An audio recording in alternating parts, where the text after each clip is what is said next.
Yeah, I finally figured out how to go live on YouTube. So we did it. We're live on LinkedIn and YouTube. This is Ariel Yay. Server. We're with Estrella Quiroz. If I'm mispronouncing that, I apologize. We met about a year and a couple months ago, Tech Week in New York. She was up from Miami, and her energy was, uh, it's really next level. And what she's working on spoke to me as a financial service professional, as someone involved in the insurance world, as well as the startup ecosystem here in New York. So, Estrella, why don't you introduce yourself, and then we'll get into what you're working on, what you're building. Yeah, absolutely. Hi, everybody. My name is Estrella Quiroz, and I like to say I'm a life enthusiast building death tech. I've never expected to be in this industry, and Okay. I come from a tourism background. So there's a lot to say on my story, but I'll pass it on back to you. Yeah, well, let's talk about your background. So, where are you from originally? Where are you now? And Yeah, so what did you do professionally before you started this? And what motivated you to start this? absolutely. So I'm the daughter of Nicaraguan immigrants. So I was born in Dallas, Texas, and my parents are from Nicaragua. So growing up, I was very studious. I went to university. I studied tourism. But truly, I like to say that the point in my where my life changed, where everything changed, was when I was 17. My dad got deported, and a year later, Mm. he unexpectedly passed away, just a few days after my 18th birthday. So it was a huge shock for me. I wasn't expecting him to pass away. I thought I would get to see him more. So I go to Nicaragua for the first time ever. I go to his funeral, and then a few days after his death, I found these last voicemails. And in two of them, he's singing me happy birthday. And then the third one, he tells me, I hope a million angels look after you. I love you so much. And so since this was an unexpected death, to me, those voicemails truly were the most life-changing thing, and it really inspired me to look at life differently. So I'm only 18 years old, and I was like, okay, my dad just died, like, what do I do? I go to university, Mm. and I was like, I'm going to find a way to travel the world. I just saw this beautiful country of Nicaragua. It was my first time leaving the country, so I decided to major in tourism, and I went to a study abroad program. I backpacked around Europe. I came back. I went to Australia, backpacked around Asia. By the time I Cool. graduated university, I had seen these 40 countries, and because of that, I got an internship at this travel company where I met my co-founder, Troy. And so Troy used to be the CEO of this company. He had this idea called Last Farewells, and it was a platform where you can create last messages delivered after you pass away. So naturally, Troy and I are speaking about my dad's voicemail and how, like, wow, this was so unexpected. This voicemail really helped me. And like that's kind of where the synergy was of where I first heard this idea. It's actually my co-founder's idea, and because of my story, he invited me to join on as his co-founder and just really try to push this out into the world.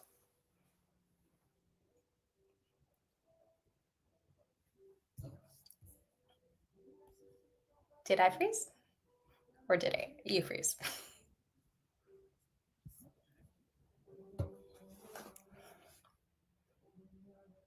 Hmm. Is this me? Hello? Yeah, Oh, was I that me dropped or the you? phone. Mm. Oh, Yeah, okay. that was me. Okay, okay. Start tap So, how dancing. did that become a company? Yeah, Troy's, how did it become a company? What do you mean? Like Yeah, like uh, how did you go from idea to starting it? yeah, okay. So Troy initially had the idea and he used to have a travel company. So they kind of started building it. The pandemic came and they completely scrapped it because they were focused on their travel company. So when we reconnected a few years later after initially meeting, he asked me if I wanted to revive it. And so when I came on board, I looked at everything they had and I just tried to mold it in a new light. And so I think my perspective, as a 29-year-old building this company, made it completely different than what the initial idea was. But that was kind of how it started. Troy started it as a side project. I came on board and fully revived it. I quit my last job to do this full time, and so I've been working on it 2 years now, and it's something I've poured my heart into, just trying to get into the tech scene here in the U.S., understand the startup Yeah, ecosystem, and all those things. yeah, it's amazing what serendipity and a couple good ideas and conversations can lead to. So, what is Last Farewells? If you could sum it up in just a quick 30-second top line Yeah. uh, perspective. So it's an end of life planning platform where you can create your last messages and memorial page that are delivered after you pass away. An example is letters, videos, and audio messages that are scheduled in the future for like birthdays, milestones, or something that's shown upon death. The idea here is that these are going to be the greatest gifts that you leave behind. And even if you're not here in the future, your loved ones will still have these beautiful last messages to open whenever they need it. That's perfect. And obviously, it started from the message your father left. So, how does that impact and sort of drive you every day? It must Yeah. have, it must be on your mind all the time Yeah. and So the kind of time lead to, yeah, the time in between me getting my dad's last voicemail and me going full time with Last Farewells was about 8 years. So obviously, I didn't necessarily realize the impact that last voicemail had in the moment. I just knew, wow, I'm so lucky to have this. It felt like a miracle for me because one thing to know, when my dad called me a few days before he passed away, I looked at my phone and I was mad at him. So I declined it 3 times. And that's the only reason I have those last voicemails from him, because he chose to leave voicemails, and to me it felt like a gift. And so in that moment everything changed, because I just wanted to move forward living a life, where I forgave people, where I worked on like just not resentment or not being petty, but also just trying to maximize life. And that's why I like to call myself a life enthusiast, because after that I was like, you know what, I'm gonna find a way to live this life. I'm gonna try to find a way to travel the world. That's why I majored in tourism. I got to see so many beautiful parts of the world. I got to meet so many strangers. And then ultimately, when the idea came that Troy asked me, hey, do you want to be my co-founder for Last Farewells? To me, it just became so clear what my purpose was. To me, that death personally impacted my life so much that it chose me to make better choices, to make more moments, to really value the rest of my family who's still alive. So death has personally impacted me to actually seek more joy. that's an incredible perspective, but I would say it's not something people are very comfortable talking about. So, how do you broach the subject and how do you kind of bring it up like, at like a happy hour? Hey, let's talk about, you know, what happens after you're gone. Like it's not the Yeah. most comfortable conversation. Yeah, well, honestly, for me, I'm very open with my stories. So sometimes when people ask, like, who am I kind of just say, like, well, this is my background. Like, there's like a pre your dad dying and then post dad dying. So I was like one way and now I'm another. But another way I like to approach it is kind of the middle ground of the idea of a bucket list. Like, okay, y'all, like, what Hmm. we don't, tomorrow's not guaranteed. Like, are we doing the things that we want to do? Are we with the people we want to be? Are we in the jobs that we want to be? So that's something for anybody who doesn't like to necessarily talk directly about death, I like to talk about it in the time like that we do have left, and the moments that we do want to experience. And so that's kind of how I ease into it as well. But personally, I kind of Right. just, yeah, try to soften it. And obviously death is an uncomfortable subject in the Western world, is a lot in the Western world. So it's not the easiest, but I think because of my look on life and why I call myself a life enthusiast, I think Hmm. it gives me an advantage in the sense that I don't speak it. I'm not like speaking it of it about it so sad and so solemnly. Yeah, I got energy, I would say. No, that's great. So, and I know you have a couple stories that have happened already so far as you're building this, getting the word out. Can you talk about Nick and his story and your impact on him and his family? Yeah, absolutely. So as we're building this platform, we have a beta platform, and one of the things that I think is my strength is my storytelling, especially when it comes to content creation on Instagram or TikTok. So I was experimenting last year with, before our platform was live, I was posting examples of last messages. And then on one of the clips, I shared my own story about my dad and the last message he left me. So someone reshared that. It was the winner of Survivor. If you've seen that show before, she reshared that on Oh, her he was. story. Yeah. Oh, And okay. I, the winner of Survivor reshared it on her story. And because of that, this one person reached out and told me about her brother in law, Nick. Nick was 38 years old. He had been diagnosed with stage 4 cancer. And she's like, hey, I would love to get him the link to test out your platform. And so to me, it was that moment where I'm like, the story is crazy because he was so healthy and got diagnosed immediately with stage 4 cancer. So instead of just sending him the virtual link for him to create an account, I actually booked a ticket. I paid out of pocket to go to Houston, Texas. And I created this last farewells experience for him, which it's not a service I'm selling. It was just something that I just wanted to create for him. So I got his favorite breakfast, I got his favorite food, I got desserts, and we literally did a little almost like a celebration in life. I told him, like, Nick, you are already around so many people that are crying because obviously people are really sad about your situation. And I said, I could cry, I want to cry, but I'm not going to do that. I'm going to try to bring the most joy that I can to you in this one day that I'm with you. So that's what I did. I got his favorite music. We even got his bucket list sponsored by the NASA Space Station to go see a rocket launch with his son. And so we also created Yeah. his last messages, and it was a last message. He created messages for his wife, for his son's future wedding. And so we created that all in one day. And over the, months, I'm getting updates saying, yeah, I'm doing better. Yeah, treatment's going well. And so I'm thinking like, this is great. Like he's healing.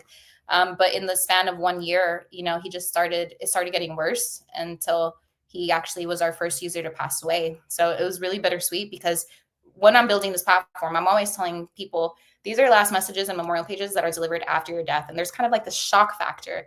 But I just didn't Yeah. know who was going to be first. It could have been Nick, but I wasn't sure because, we're also working with hospices. We're also onboarding other people who are at the end of life. So when it was Nick, it was just a full circle moment because I met this person. I knew this person. This person was a stranger. And then they became a friend. And now they're the first last user. And even his last text message to me is telling me how much he wants to see Last Farewell succeed. So I'm super grateful Mm. I was able to share his story and have gotten to meet him. And now these last messages have been delivered to his son, to his wife, and even on the memorial page, there's one last message that anyone can see where he tells people to cherish life and cherish these moments. Yeah. So it becomes sort of like a living testament and memorial to the person, um, and that's obviously very powerful. Yes, But and you also were you in People Magazine, Today yeah, Show, or yeah. something else? Yeah, I was okay, yeah. So I like to think Last Farewells is life insurance, but for your emotions. Like similar to how you would take out a policy and should anything Mhm. happen to you, the financials get dispersed. This is the same way. So these messages get dispersed just in case anything happens. Recently we've been very blessed with press in the media, and for two types of reason. One for Last Farewells, I was on live TV in one of the largest Spanish television networks with a reporter that my Oh, mom loved, and I grew up seeing these channels, so it was incredible to be able to speak about Last Farewells in Spanish because to me this is something that anybody in any language can leave behind. Two, there was press because of something that I had done. It was very unexpected. I helped a 97-year-old who was walking alone, and it was very hot, and I gave her a ride, and I made a video out of it, and that video went viral overnight, and it also raised over $22,000. But because of that, people went to my profile on Instagram and saw what I did for Last Farewells. And so then, people reached out, the Today Show reached out, and they highlighted this good deed that I had done. But they also yeah. spoke about Last Farewells because it was in line, taking care of our elderly or making sure that we look after each other. This is Last Farewells is a very, social impact driven startup. Yeah, and it can be a platform used in a lot of different ways. I'm sensing. What are you finding in terms of talking to maybe early users? I feel like you would definitely want to get to know, especially as you grow, the earliest users. What what is the problem that is actually being solved for them?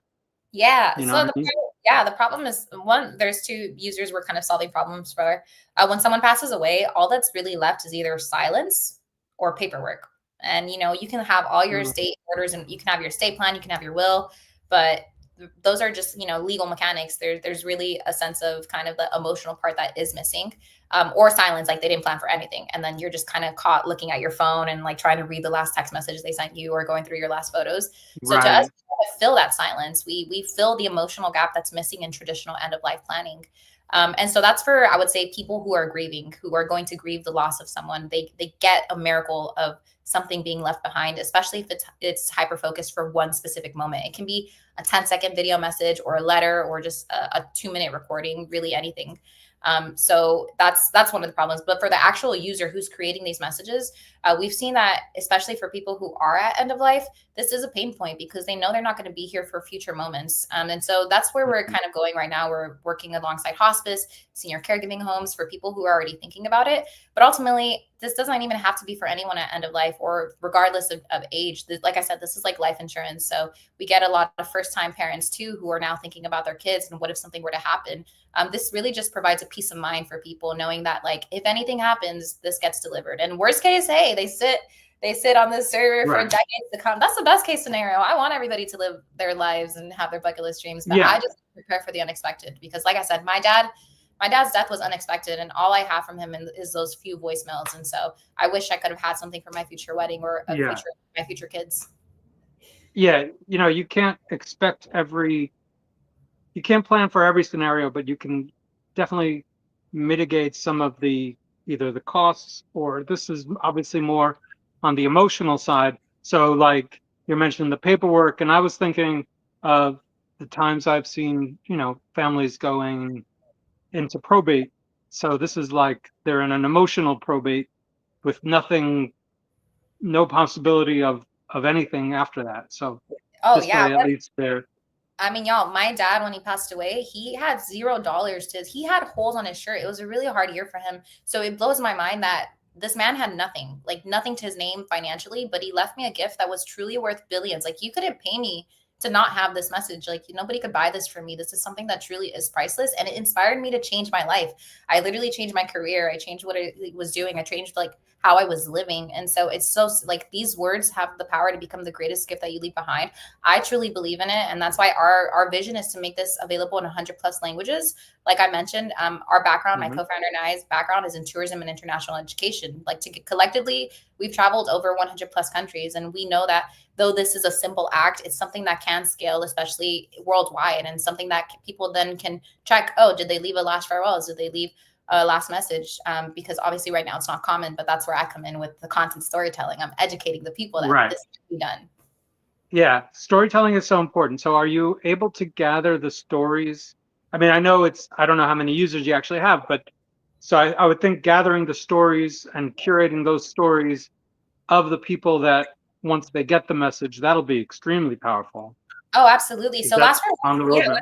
is a tech platform, but I where I see the biggest potential right now, it's a media engine, because what's happening is when someone passes away, their content gets delivered. These private last messages gets delivered to their their direct family, but then this memorial page goes public, and on that public memorial, there's a last message, which is their last words to everyone.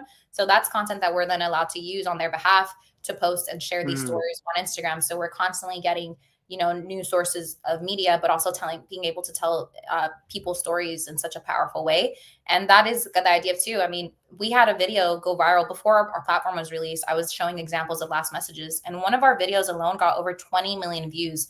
Multiple others have received oh, millions of views. And so it just shows how powerful when you're scrolling to stop and actually listen to someone's last words. And it's a common practice that it's already done. Like, we've seen people like Ozzy Osbourne die, or various celebrities. And one of the first things yeah. that do is go to their Instagram or go to their TikTok and see what was the last post. And so this is something that we now Right. have a page where they created their self obituary, put their last photo album, put their last music playlist, and said their last words as the last thing that they did.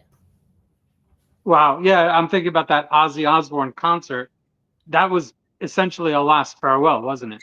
It was. And in his will, he said he wrote that he wanted to leave behind Sharon, his wife, black flowers delivered, I think, every week or every month to her. So that's something that keeps going post death. Like, she's now going to be receiving these gifts. Right now, last Yeah. farewells is last words, but eventually it could be a platform where these micro gifts get delivered, whether it be flowers, whether it be gift cards, personalized, Yeah. gifts that you wouldn't pay a lawyer for. You were not going to pay hundreds of dollars for someone to store it for you.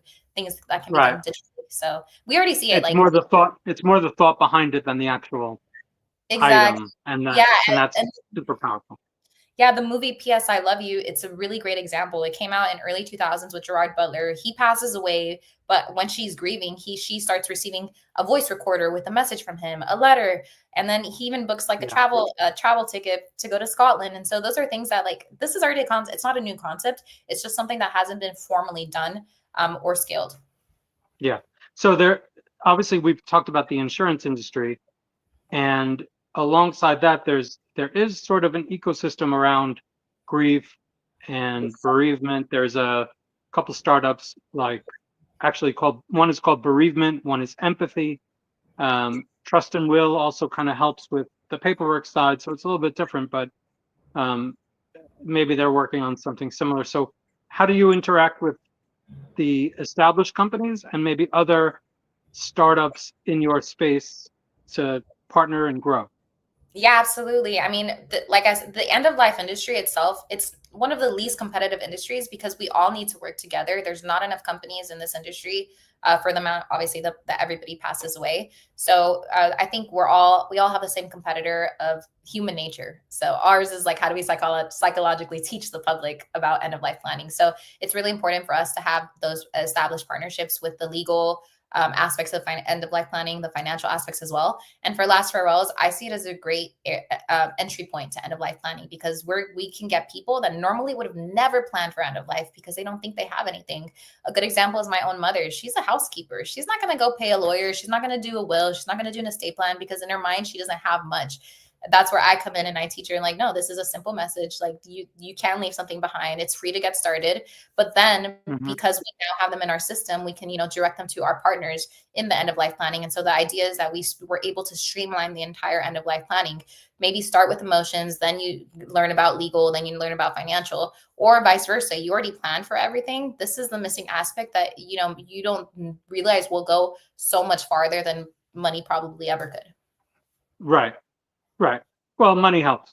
Well, yeah, So, no, money helps, but different ways, right? um, but yeah. So, okay. So then how does it work? So if you make an introduction, the company pays you or like an affiliate or a commission? Yeah, right now we're just we're just more partnerships, like word of mouth, helping each other. Eventually it will be more affiliate commission, especially as we work with some life insurances have reached out and want to buy last farewells in bulk for Okay. their clients. So we add a really good emotional proposition. And again, because I'm telling these different types of story telling on Instagram and TikTok and like recapping these experiences in a feel good way, we're able to kind of Yeah. also take other services that may not be as modern or in the content creation space and highlight them in our videos. So that's another way that is a good partnership because it kind of like breaks that barrier of education that people don't have, and we were able to kind of tell it in a very simple way that still informs the person like, hey, did you know life insurance could do this, or did you know estate planning is important for this, but still like weave it in a Yeah. storytelling format, if that makes sense. So yeah, that's Yeah. our initial that's how we're starting Yeah. off. Yeah, we're still in our early stages. No, understood. So being that you're in the early stage, what can the people listening or watching and the community around, what can we all do to support, get the word out, Yeah, and absolutely. add to what you're doing? Yeah, so anybody can create an account on lastfarewells.com. It's a desktop experience, web app first. That's probably where I would suggest starting. So anybody can go in, and I would like you to think of this kind of like ancestry.com when they started doing family trees first. This is something that you maybe log in, do once or twice, and not something you have to do every day, but at least you get started and create your first last message. That's the most important thing is, getting people to just at least make one message, whether it be for your loved one's future birthday or maybe your other loved one's future wedding or just something that they would receive upon death.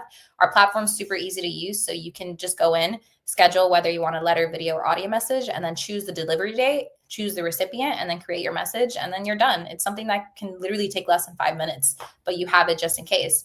And then we'll Yeah. send you reminders to update whenever you get new loved ones. You can leave it for your neighbors, for your community members. So that's ultimately the first part is one, like do something that's hard, but that it does serve like life insurance. It's just in case for those just in case moments. Yeah. Two, on a business side, we're currently fundraising. So I'll be in San Francisco, New York, meeting different types of investors. And to me, I know that the investors I'm looking for are very mission aligned, but also know that the grief market is a huge business opportunity. And so I'm hoping to get aligned with the best investors that one understand the social mission, but understand that this is something that has power to be an incredible opportunity worldwide. Okay. No, that's amazing. And also, I was thinking, so as you scale, well, first of all, let's take a step back. What is the plan to scale? Like, what is the Yeah. immediate kind of? Yeah. So right now, obviously, my strength is the storytelling, the educational aspect. I think that's really important to show people this new type of end of life planning. So that's where I'm starting. I am telling more of the stories, showing more of those, I guess, viral moments with these last messages. But vice versa, I know it's harder to go B2C, like direct to the user. It takes a lot more. It takes a larger team and larger resources. So what I'm doing Hmm. immediately is working on B2B, working with life insurances, talking to hospice. I volunteer at hospice, so starting pilot programs with our local hospice to get this to people who are already in end of life planning, working with caregivers to use this as a resource for their patients, and also trying to get this mandated with police officers and firefighters or people who are in more high risk Okay. careers to do this as part of orientation. And I think that's something that uh, for us, it will help us, onboard a larger set of users that are already either kind of doing it themselves or just would this does solve their initial pain points. So Yeah. that's the focus right now, B2B, but also it is available B2C. And so on the B2C side, I'm still working on the storytelling, trying to build brand trust, and trying to educate people on what the concept of a last message is. Yeah. No, that's amazing. And I think, yeah, having those sort of groups, the first responders, or certain, maybe it could be people going on, uh, Yeah. you know, And it's into also the army or something. exactly. Yeah, it's also leveraging our international education and tourism partners. So my co-founder has a company called GoBroad.com. So he's 60 years old. He has so many decades of experience, and we Hmm. have a lot of partners, especially in Africa. And so in Africa is a place where 93% of people have funeral insurance, meaning that their funerals are prepaid because to them death is viewed so differently. Like it's so accustomed to prepay, to plan, to celebrate it as well. So we're really excited to we're starting in obviously in the English market, but we're really excited to go focus on efforts on Africa and Asia as well, just because we already have the partners there that can help us distribute it. And people, there's less of an educational barrier, I would say. It could be more Right. easily adopted. Right. And I would imagine when you're building out the websites and the communication, though, you have to definitely tweak the messaging and tweak the content to, align with the cultures that you're in. So, Yeah, exactly. I mean, the long term vision is 100 plus countries and being able to adopt to each culture.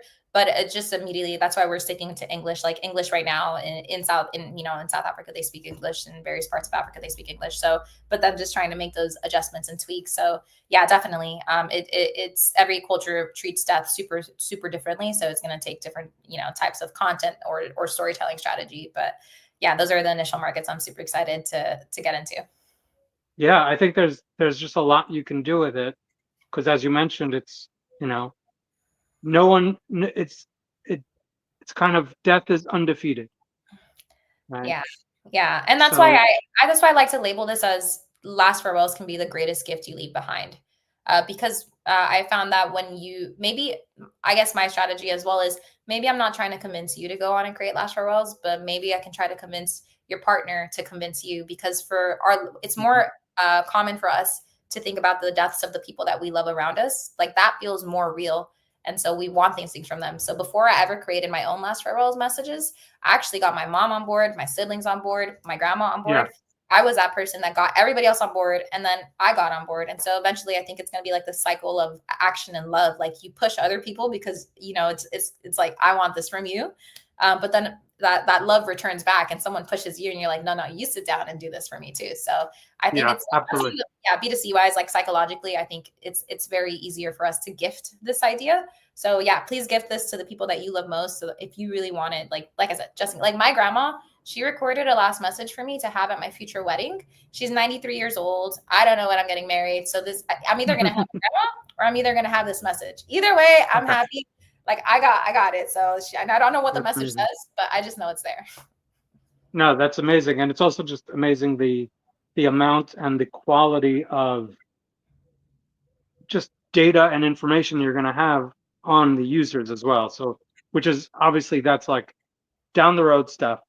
Oh yeah. I was thinking, and I know we got to wrap up, but I was just thinking, it could also be as far as distribution, it could just be in every attorneys and every agents and every everyone's interaction with. Let's say you do a deal with New York Life, where in every agent's process, this is just added. Yeah, or exactly. something. That would make this the easiest way to be added, and like at the onboarding, at the orientation, when people are already in that mindset of planning. So that is definitely the idea, and that's where I would love to speak to more. Any life insurance companies or anybody out there listening to this would love to get in contact. But what you were saying, the best thing that's going to come about this after is that when these last messages and memorial page are released, we then have access to all these people who are grieving. Like these people, to access a last message that someone left from you, you have to create a Last Farewells account so we can verify your identity, and then we're able to help those people even more by giving them services for, I don't know, their emotional support or financial support or legal support, giving them those personalized resources. So we then have like a database of people who are grieving, and that market needs so much help. Like the grief market, people spend a lot of money, but they're also like they're hurting. I've been a griever myself. I've spent so much money trying to feel better. I don't think there's enough marketplaces out there actually that have been able to provide that support that I'm looking for. So yeah, that's something Yeah, longer down the line. that's amazing. And where can people find you, follow you, and engage with you and your work? Absolutely. So I've been posting on LinkedIn, y'all. I got in the habit. I'm so excited to be on this space, but I'm more active on Instagram. So my personal Instagram is Estrella Q95, and our Last Farewells Instagram is at Last Farewells app. Same on Okay. TikTok. Those are the two channels that I've just really enjoyed really going off with the storytelling. So please follow us. But otherwise, LinkedIn works, or reach out via email. Amazing. Thank you so much. Thank you And so much. see you in New York when you're around soon, hopefully. Absolutely. Thank you so much for inviting me. Bye, everybody. Of course. All right. Take care.